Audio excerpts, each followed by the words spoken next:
Billionaire sees his dead son's name carved on a tree, then meets the orphan who did it. Vincent Hayes moved through the world like a battleship navigating calm waters, imposing, powerful, and seemingly unaffected by the currents beneath.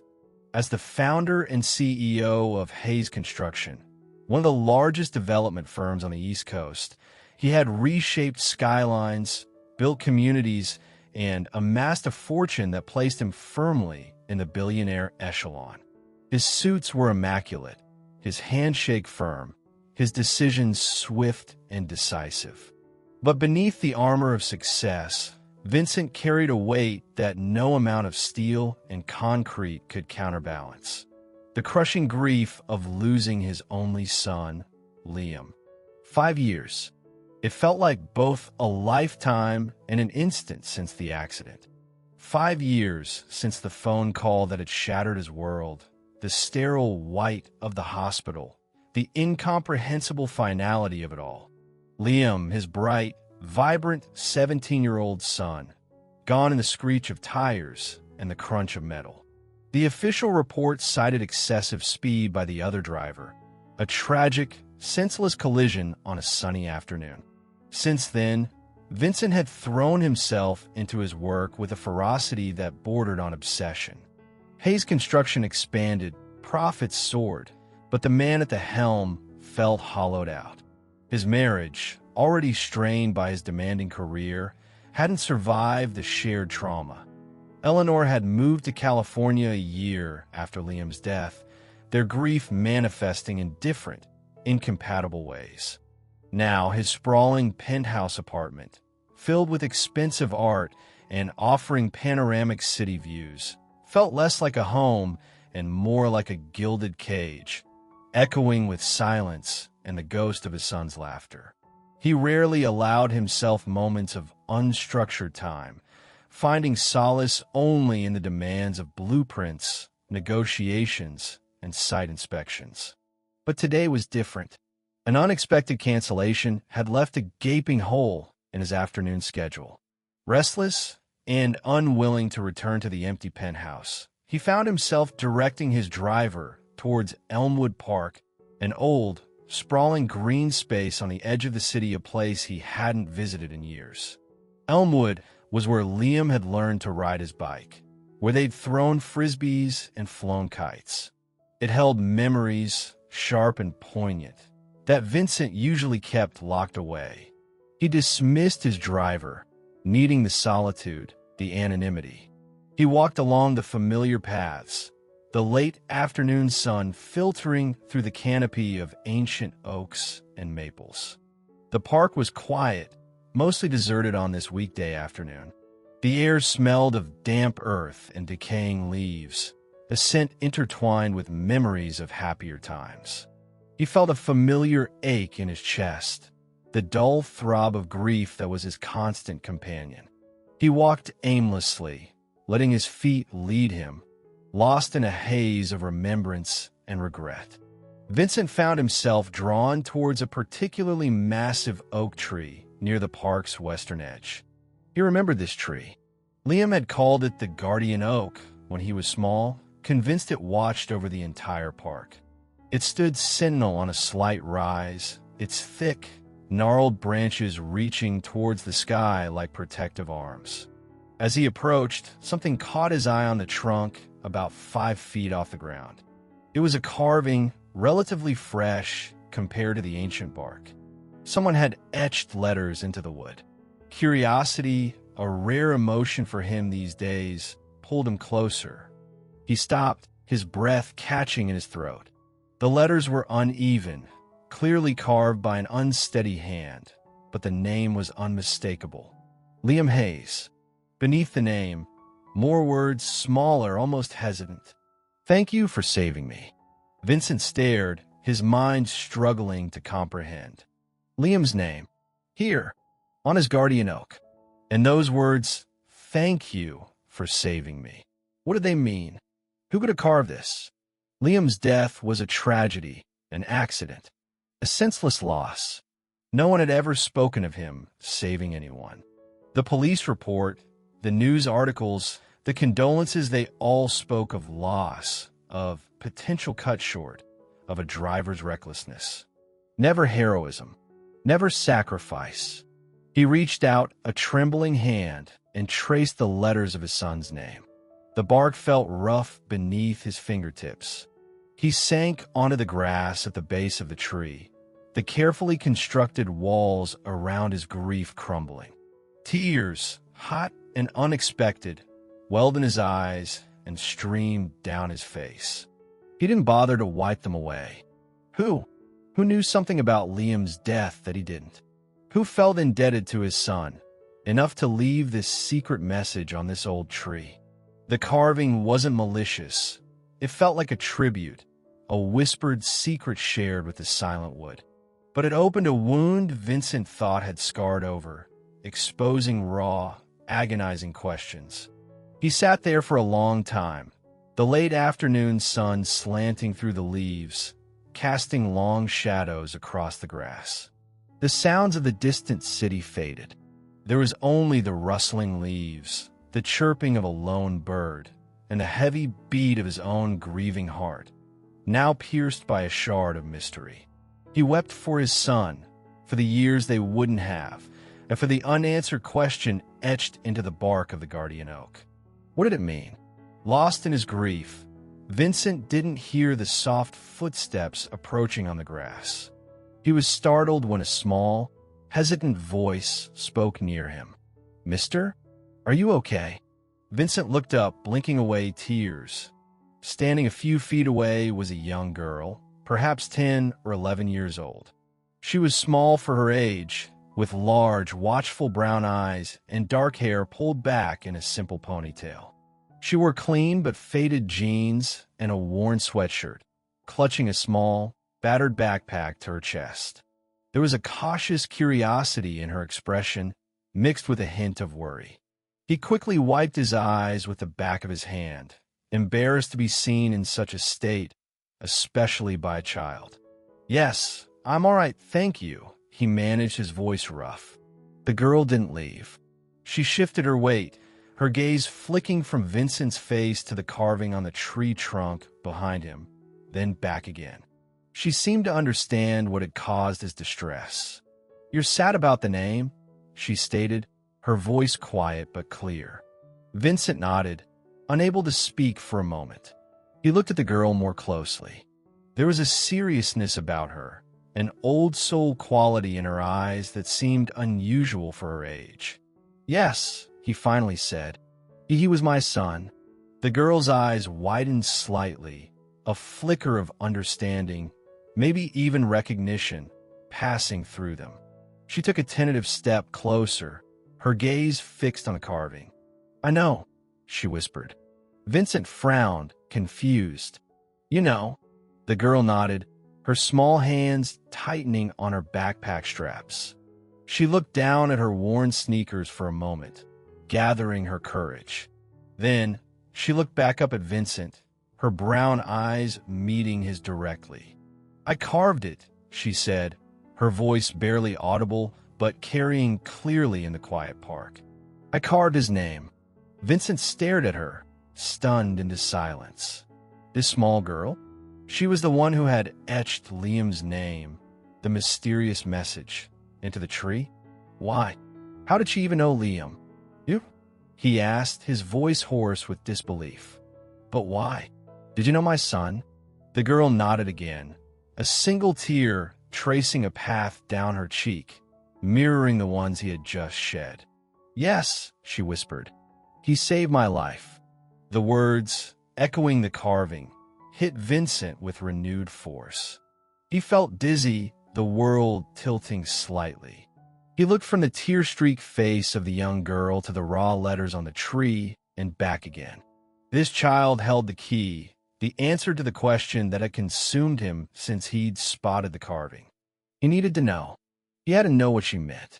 Vincent gently patted the ground beside him. "Please," he said, his voice softer now. "Sit down. Tell me what happened. Tell me about my son." The girl hesitated for only a second before sinking onto the grass, tucking her backpack beside her. She kept her gaze lowered, fiddling with a loose thread on her jeans. Vincent waited patiently, sensing her fragility, not wanting to scare her off. "My name is Mia," she offered quietly, after a moment of silence. "It's nice to meet you, Mia." "I'm Vincent Hayes," he replied gently. "Can you tell me how Liam saved you?" Mia took a shaky breath. "It was a long time ago. 5 years. I was 6. Her voice was small, recounting a memory clearly etched in trauma. "I lived near here then," she continued, gesturing vaguely towards the edge of the park. "At St. Catherine's. St. Catherine's Home for Children. An orphanage." Vincent felt a pang of sympathy for the girl. "We came to the park sometimes," Mia went on. "Mrs. Peterson, she was one of the helpers. She brought a few of us. I had a ball, a red one."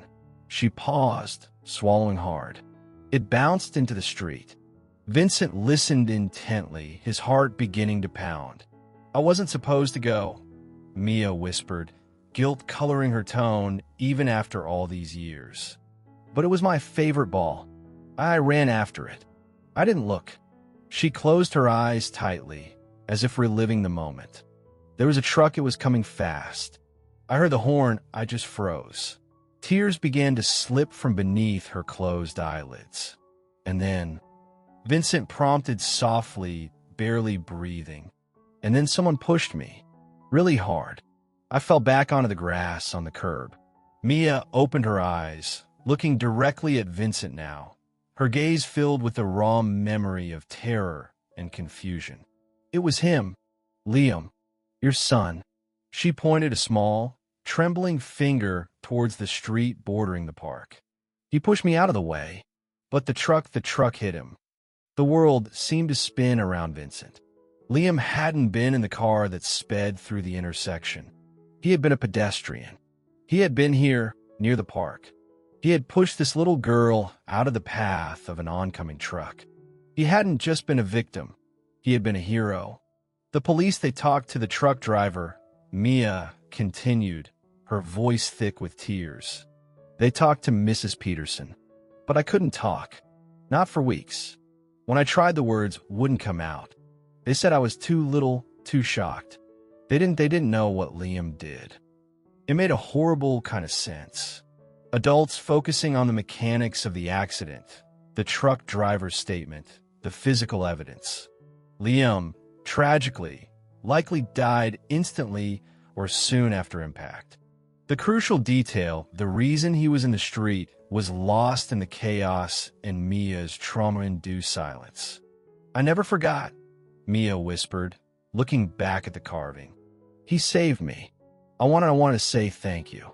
So I came back. I used my pocket knife. I wanted his name here on his tree." Vincent finally understood. The carving wasn't a mystery. It was a memorial. A debt of gratitude paid by a child whose life had been saved by his son's final, selfless act. The dam of grief within Vincent broke, but this time it wasn't just sorrow that poured out. It was pride, awe, and a profound, heart-wrenching understanding. His son hadn't just died, he had chosen. In that split second, faced with imminent danger, Liam had acted instinctively, bravely, sacrificing himself for a child he didn't even know. The official narrative of a senseless accident evaporated, replaced by the story of a hero. Liam wasn't just a memory clouded by tragedy. He was a legacy of courage and compassion. The pain of his loss was still immense, a wound that would never fully close, but now it was intertwined with a fierce, burning pride. Vincent looked at Mia, this small girl who carried the truth of his son's final moments. She had not only survived because of Liam, but she had also kept his true legacy alive, finally bringing it to light through a simple carving on a tree. Tears streamed down Vincent's face again, but they felt different now. He opened his arms, his voice thick with emotion. "Mia," he choked out. "Come here." Mia looked hesitant for a fraction of a second, her large eyes searching his face. Seeing only raw emotion and gratitude, she slowly scooted closer and allowed Vincent to pull her into a hug. He held her gently, this child who was a living testament to his son's goodness. He felt her small frame tremble against his chest. "Thank you," Vincent whispered in her hair, the words mirroring the ones carved on the tree, but carrying a different weight. "Thank you for telling me. Thank you for remembering him like this." He hugged her tighter, feeling a connection forge between them, bound by the shared memory of Liam. In that moment, Mia wasn't just an orphan girl he'd met by chance. She was the keeper of his son's final story, the miracle left behind in the wreckage of tragedy. He realized with startling clarity that his son's life hadn't just ended that day. It had been given freely, bravely to save this child. And in saving Mia, Liam had, in a way Vincent was only beginning to understand, also saved a part of him. The knowledge didn't erase the pain, but it transformed it. It gave Liam's death a meaning, a purpose that resonated deep within Vincent's soul. He held Mia for a long moment, the two of them finding solace in the shared grief and gratitude beneath the watchful branches of the guardian oak. Liam was gone, but his light hadn't been extinguished. It shone brightly in the life of this young girl. And Vincent knew, with absolute certainty, that he couldn't just walk away. After their tears subsided, a fragile calm settled between them. Vincent gently released Mia, though he kept a comforting hand on her shoulder. The sun was beginning to dip lower, painting the sky in hues of orange and purple. "Mia," Vincent began, his voice still thick but regaining some composure. "You live at St. Catherine's now?" Mia nodded. "Yes, sir. Since I was little." "Do you like it there?" he asked carefully. Mia shrugged, a gesture that spoke volumes. "It's okay. Mrs. Gable, the director, she's nice. Some of the kids are okay." There was a resignation in her tone, the sound of a child who had learned not to expect too much. "Do you have any family?" She shook her head, looking down at her hands. "No, sir. Not really.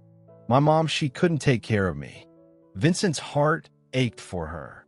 Alone in the world, carrying the weight of her past, her only connection to his son a secret carved on a tree. "Does anyone at St. Catherine's know about the accident? About Liam?" Vincent asked. Mia shook her head again. "No, I never told anyone. I didn't know how." He understood. How could a child explain such a profound, traumatic event, especially when no one had asked the right questions? "It's getting late, Mia," Vincent said gently. "You need to get back to St. Catherine's." He paused, an idea forming, solidifying into a decision almost before he consciously made it. "Would it be all right if I walked with you and maybe spoke with Mrs. Gable?" Mia looked up, surprised. "You want to talk to Mrs. Gable?"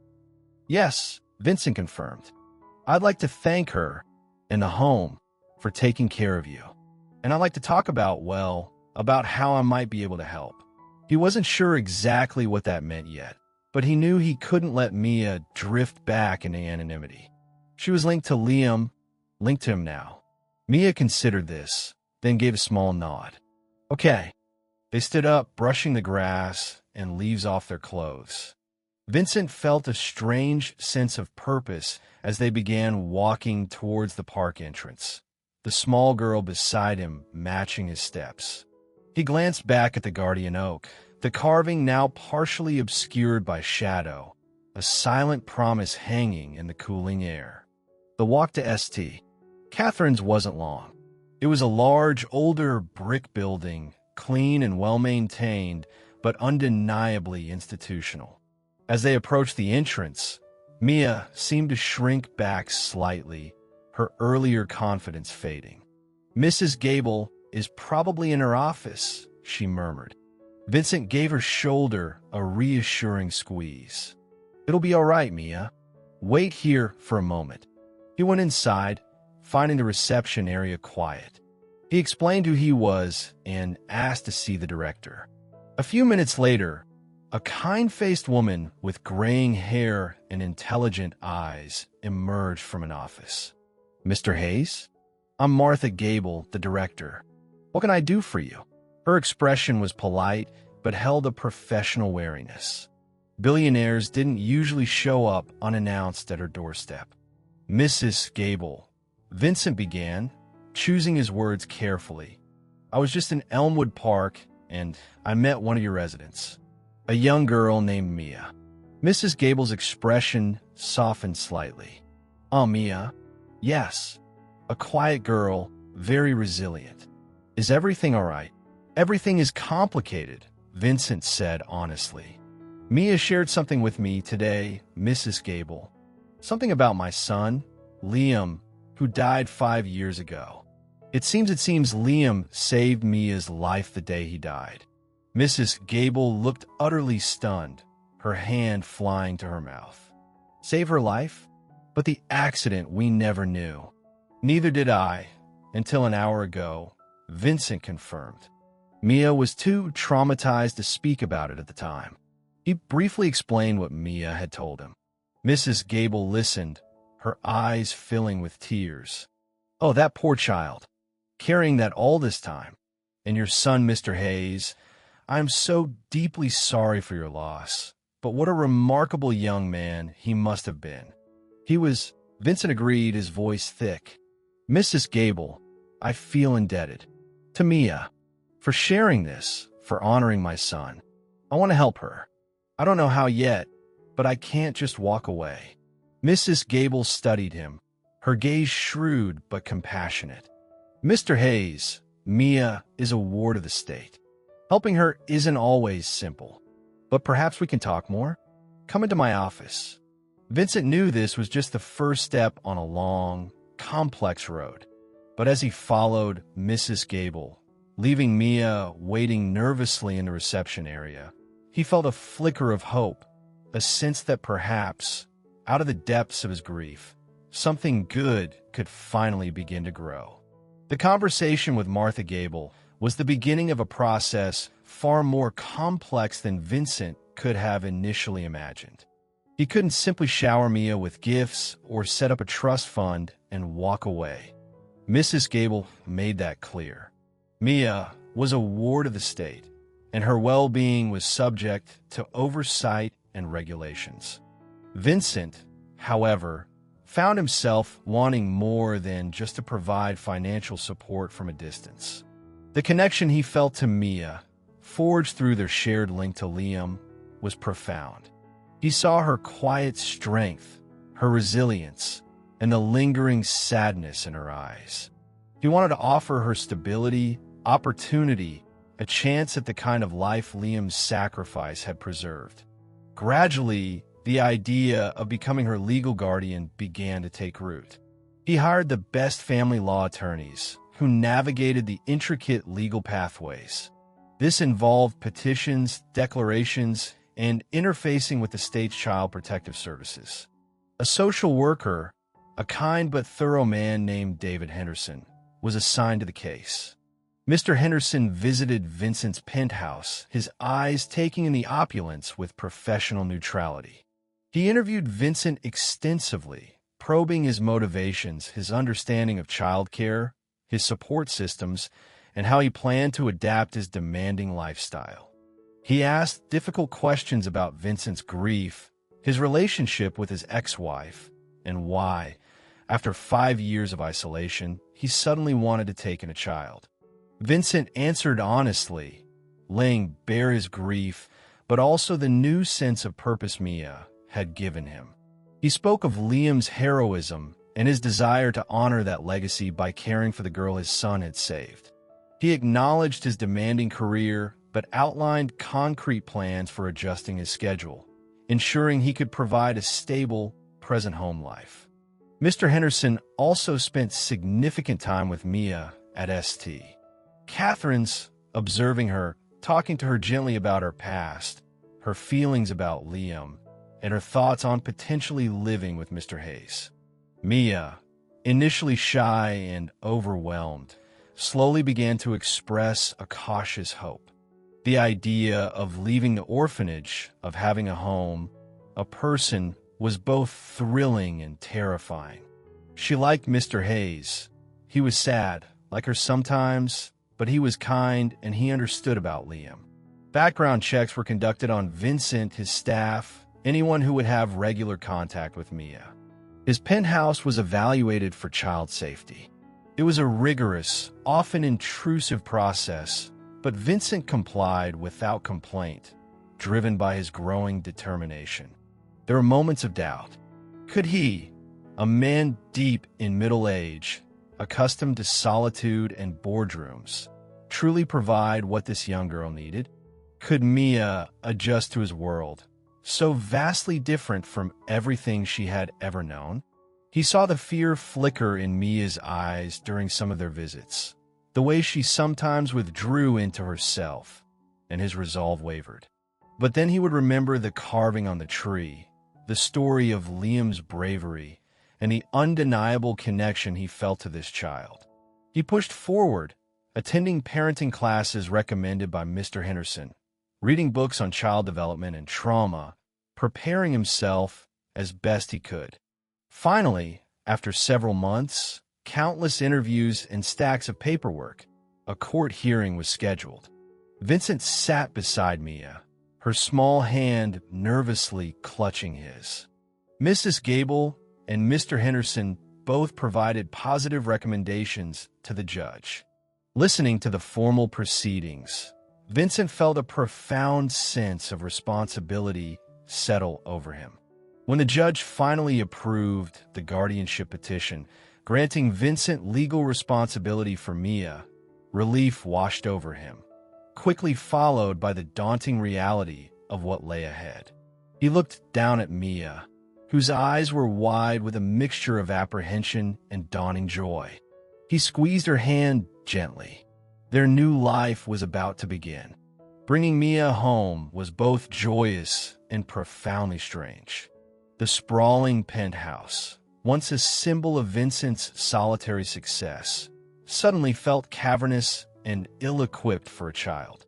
He had, with the help of an interior designer recommended by a colleague, a woman with children, he'd specified, converted several rooms into a cheerful bedroom, a study area, and a playroom for Mia, filling them with books, art supplies, and comfortable furniture.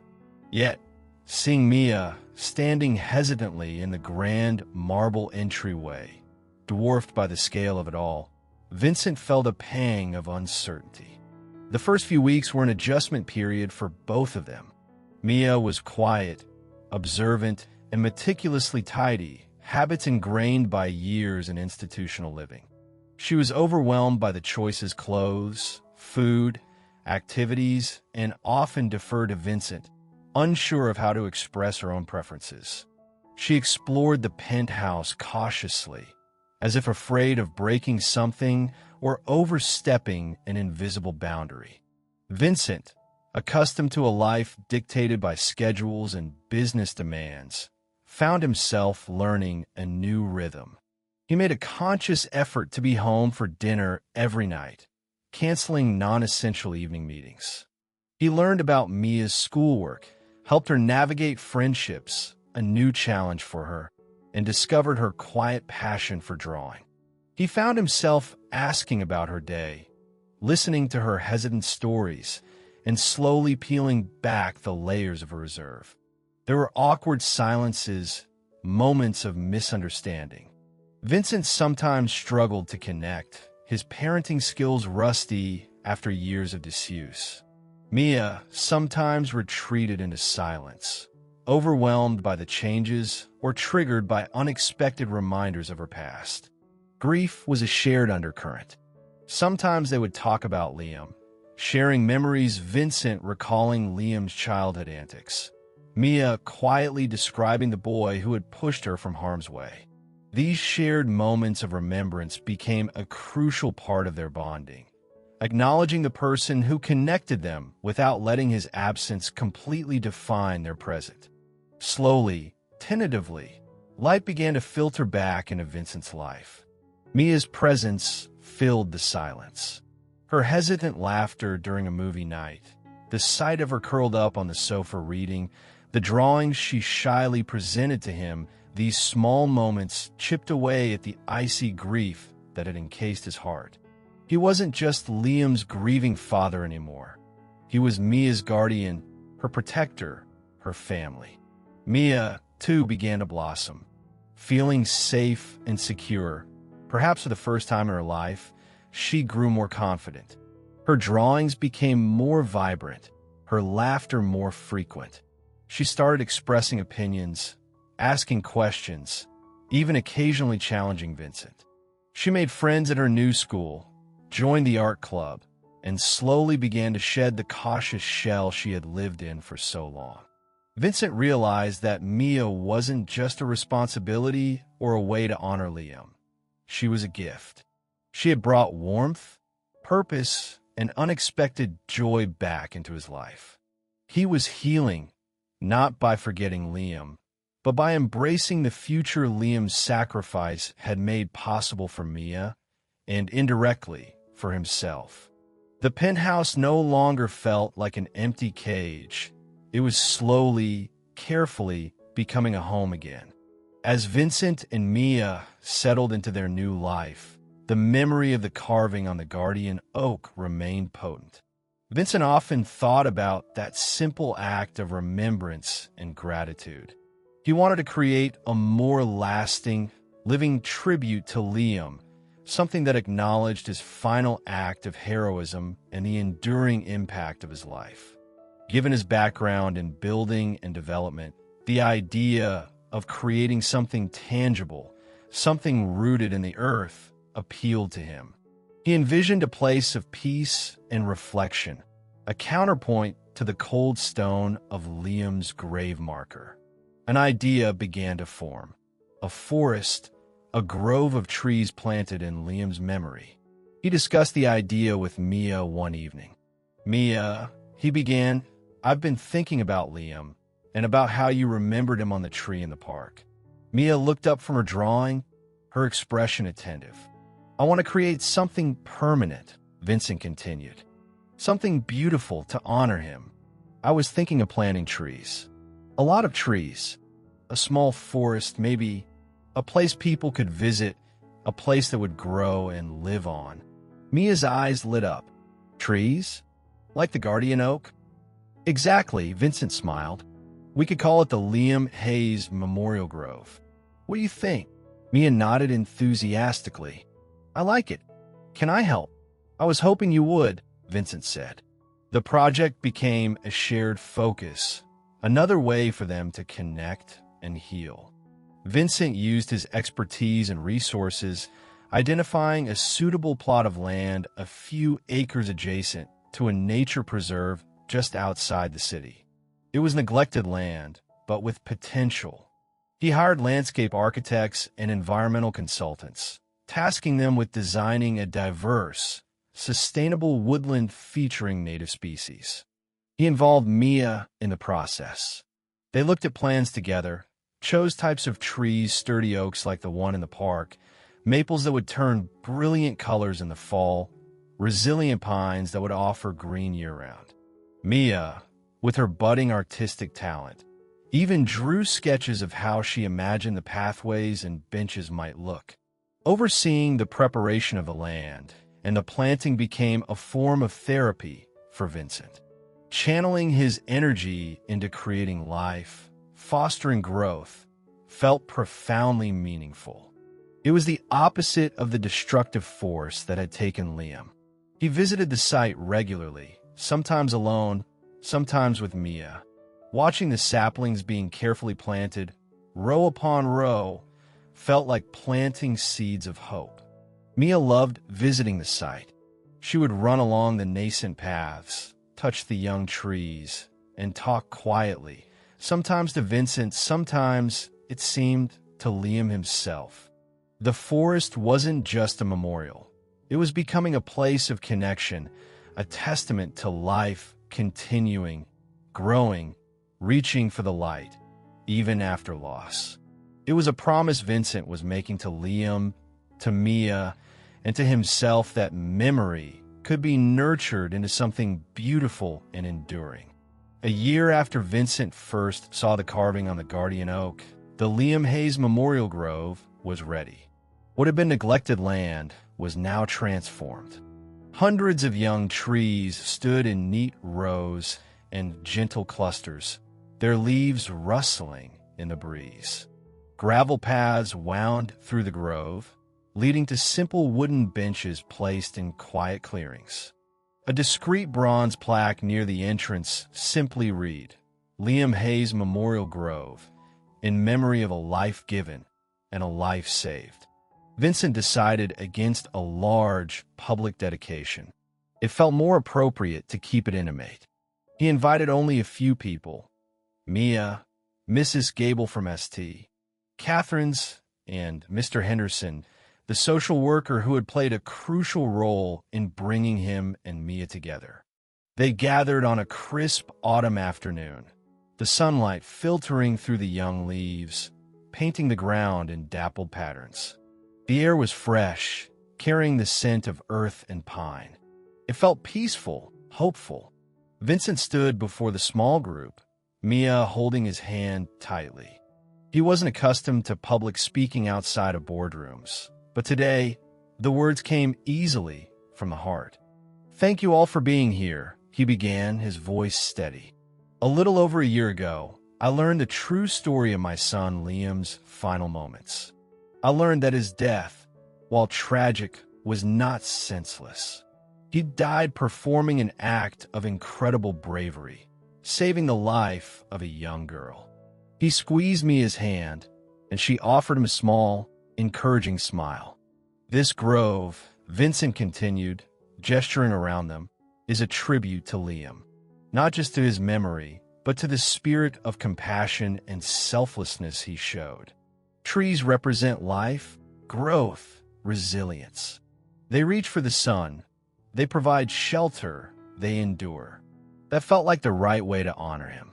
He looked directly at Mia, and it's a tribute to Mia, too, for her courage in carrying that memory, for her simple, profound act of carving his name on a tree, which ultimately brought us together. She reminded me that even in the deepest darkness, light can persist, that life finds a way. Mrs. Gable and Mr. Henderson dabbed their eyes, moved by the simple sincerity of the moment. Liam's life was cut short, Vincent concluded, his voice thick with emotion but unwavering. But his legacy lives on. It lives on in Mia, in the potential her life holds. And it lives on here, in this grove, which will grow stronger and more beautiful with each passing year, a living testament to the enduring power of love and sacrifice. After his brief words, they walked quietly along the paths, admiring the young trees, the peaceful atmosphere. Mia pointed out the small oak sapling they had chosen together, positioned near the center of the grove. Vincent felt a sense of peace he hadn't experienced in years. The gaping wound of Liam's loss was still there, but it no longer consumed him. It was now part of a larger tapestry, woven with threads of pride, gratitude, and the unexpected joy Mia had brought into his life. As the sun began to set, casting long shadows across the nascent forest, Vincent stood with his arm around Mia's shoulders, looking out at the rows of young trees. He had built skyscrapers that touched the clouds, but this small grove, rooted deep in the earth, felt like his most important, most meaningful creation. It was a place of remembrance, but also a place of new beginnings, a quiet promise that life and love would always find a way to grow.